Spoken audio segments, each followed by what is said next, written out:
साथियों नमस्कार। समाज क्रांति और टीम इंडिया 24 में आप सभी का स्वागत है। इस वक्त मैं मौजूद हूँ रायपुर विधानसभा में और रायपुर विधानसभा में आने के पीछे का उद्देश्य, आज हमारे साथ बातचीत करने के लिए खास मेहमान हैं सूरत सिंह नेगी जी, जो वर्तमान में प्रदेश प्रवक्ता कांग्रेस पार्टी से हैं।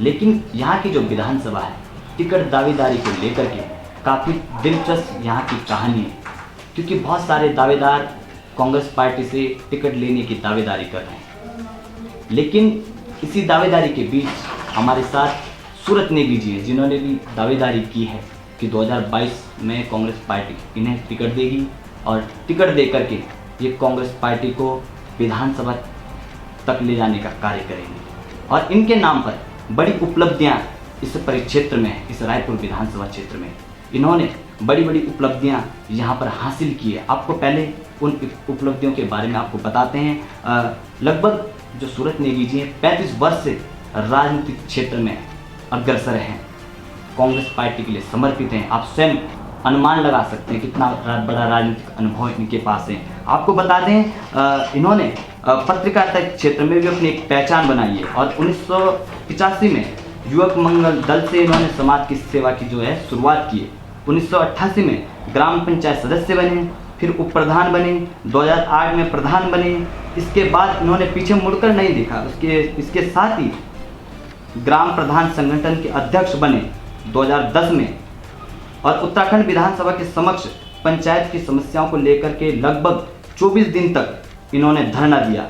2008 में इन्हें निर्मल गांव के लिए राष्ट्रपति पुरस्कार मिला। 2013 में पंचायत सशक्तिकरण का राष्ट्रीय पुरस्कार मिला।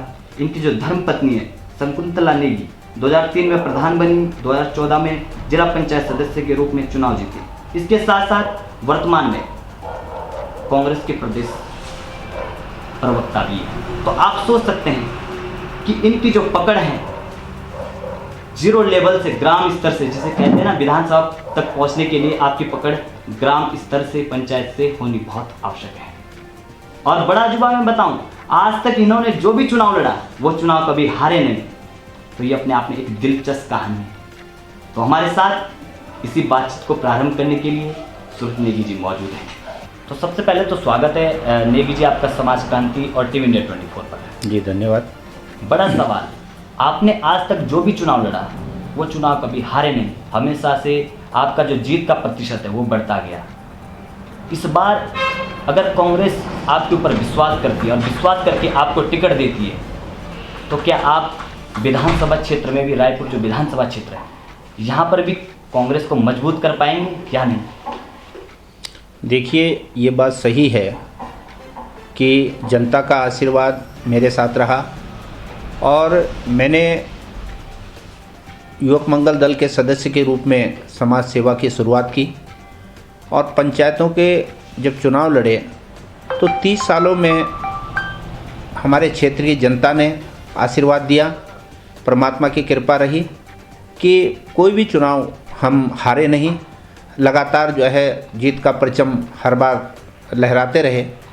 और इस बार भी अगर कांग्रेस पार्टी हम पर विश्वास करती है तो मैं समझता हूं कि जो एक ट्रैक रिकॉर्ड है, निश्चित तौर पर रायपुर की जनता का आशीर्वाद मिलेगा और इस सीट को हम, रायपुर विधानसभा की सीट को कांग्रेस की झोली में डालते हुए विधानसभा में कांग्रेस को जो है आगे बढ़ाएंगे। बड़ा सवाल ये आता है, क्या वो कमियां, क्योंकि प्रत्येक व्यक्ति का कोई भी चुनाव लड़ने के पीछे का एक उद्देश्य होता है, आपको क्या कमियां इस रायपुर विधानसभा क्षेत्र में खली जिसकी वजह से सूरत नेगी को लगा नहीं अब पंचायत से बढ़कर के विधानसभा तक जाना चाहिए?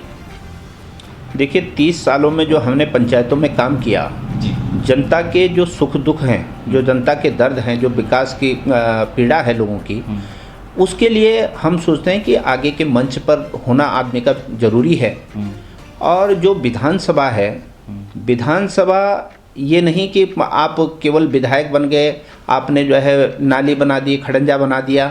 ये विधानसभा का तात्पर्य है कि यहाँ पर विधान बनेगा और जो हमारे क्षेत्र की ज्वलंत समस्याएं हैं, उन ज्वलंत समस्याओं पर आज तक जो प्रतिनिधि रहे हैं इस रायपुर विधानसभा से, जिन्होंने प्रतिनिधित्व किया, उन्होंने उस ओर उनकी सोच नहीं है, उस ओर उन्होंने ध्यान ही नहीं दिया। आज आप देखिए कि हमारा जो गांव है यहाँ पर केसरवाला जी। राजधानी से मात्र 9 किलोमीटर की दूरी पर स्थित है। यहाँ पर संचार की सुविधा नहीं है, यहाँ पर सड़क की सुविधा नहीं है। 2012 में यहाँ पर एक सड़क की घोषणा माननीय मुख्यमंत्री जी के द्वारा हुई थी। 50 लाख का बजट भी स्वीकृत हुआ, परंतु आज तक वो सड़क बनी नहीं, और यहाँ तक कि वो जो 50 लाख रुपए स्वीकृत हुआ था उसका भी कहीं पता नहीं।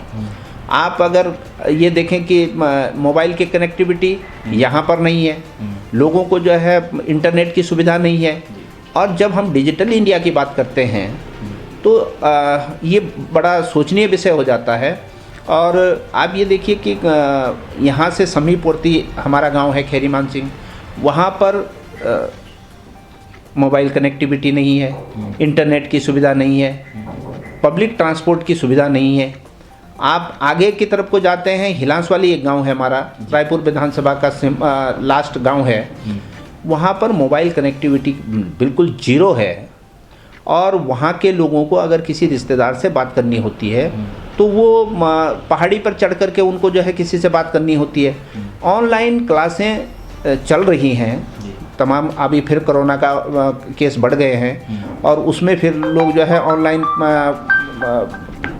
पढ़ाई की बात कर रहे हैं। तो ऐसे में वो बच्चे कहाँ से ऑनलाइन पढ़ाई करेंगे, ये तमाम सवालात हैं। इसके साथ साथ जो पलायन की समस्या है पूरे उत्तराखंड में, यहाँ पर से जो विधानसभा में विधायक जी गए हैं उन्होंने कभी भी उसको मुद्दे को विधानसभा के पटल पर नहीं रखा। हमारे जो बेरोजगार हैं उनके रोजगार की क्या नीति हो, इसके बारे में कभी सदन के पटल पर कोई अपना मंतव्य नहीं व्यक्त किया। तो ये तमाम सवालात हैं। और तीसरा एक महत्वपूर्ण जो सवाल है वो सवाल ये है कि आज नशे का कारोबार चरम पर है। हमारी आने वाली पीढ़ियां नशे की गिरफ्त में जा रही हैं, उनको बचाने के लिए क्या हम कर सकते हैं। सरकार के माध्यम से एक जनप्रतिनिधि को सदन के पटल पर इस मामले को उठाना होता है, सरकार के संज्ञान में इस बात को डालना होता है, पर वो काम नहीं किया गया। तो ये बहुत सारे ऐसे मुद्दे हैं जिनको कि जो है एक विधायक के रूप में ही व्यक्ति जो है अच्छे तरीके से इसका निस्तारण करा सकता है। तो इसलिए हम समझते हैं कि ये जो क्षेत्र के हमारे ज्वलंत मुद्दे हैं उनको लेकर के जो है हम लोगों को आगे बढ़ना चाहिए। नेगी जी, बड़ा सवाल, यहाँ की जनता के बड़े आरोप यहाँ के विधायकों पर लगते हैं कि जब तक चुनाव का समय आता है उस समय बड़े वादे करके चले जाते हैं, बड़े बड़े वादे करते हैं, लेकिन जब कार्य करने की बारी आती है, धरातल पर विधायक बन जाते हैं तो धरातल पर कोई कार्य नहीं करते। तो सवाल ये है, सूरत नेगी जी को अगर यहाँ की जनता विधायक बनाती है तो क्या जनता के वादों पर जो वादे आप कर रहे हैं क्या खरे उतर पाएंगे, या अन्य विधायकों की तरह जैसे अन्य विधायक कर रहे हैं धरातल पर कोई कार्य नहीं किया, चुनाव के समय बड़े बड़े वादे किए? देखिए, मेरा सौभाग्य है कि मुझे पंचायतों में काम करने का मौका मिला और मुझे निर्मल ग्राम के लिए राष्ट्रपति पुरस्कार मिला।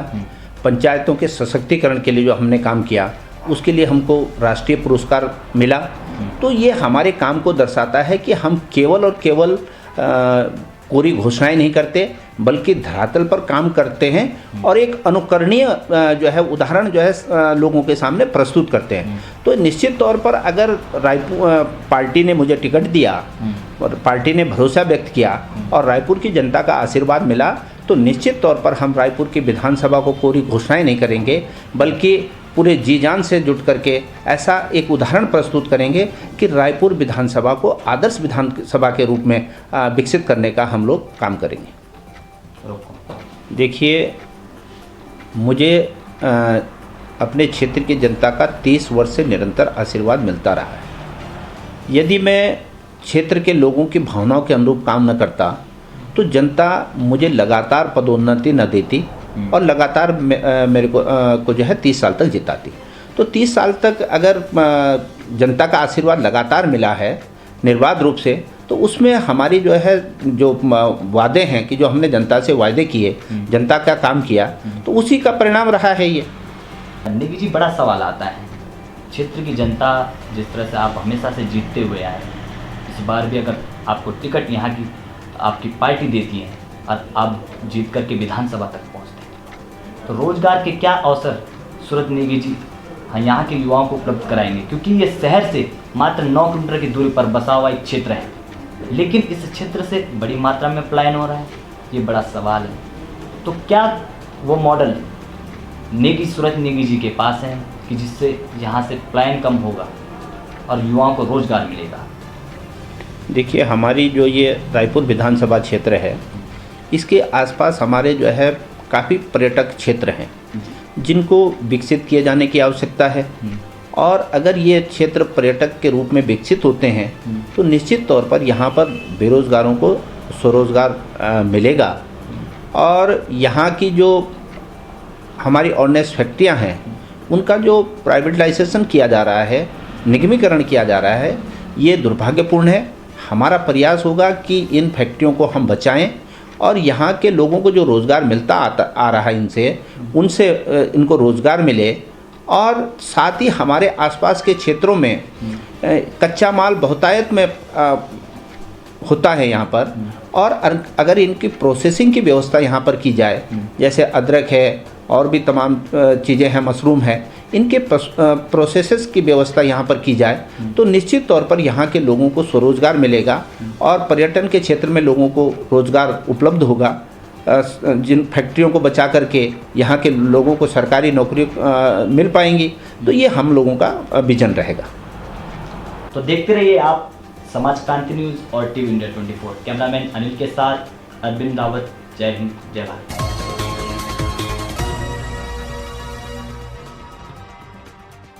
मजबूत लोकतंत्र विकास का आधार, मजबूत बने बिहार, जरूर करें अपना मताधिकार।